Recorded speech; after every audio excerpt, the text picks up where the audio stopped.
Έλα, είμαι εδώ. Εντάξει.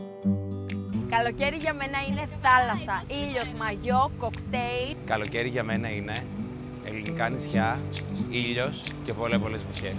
Καλοκαίρι για μένα, ενώ πολλοί θα λέγανε ότι είναι θάλασσα και μπάνιο και αυτά. Παιδιά, τα φρούτα, το φαΐ, plus size μοντέλο είμαι, το φαΐ σκέφτομαι πάντα, τα φρούτα θέλω. Δεν ξέρω. Στο Σούνιο. Στο Ναύπλιο.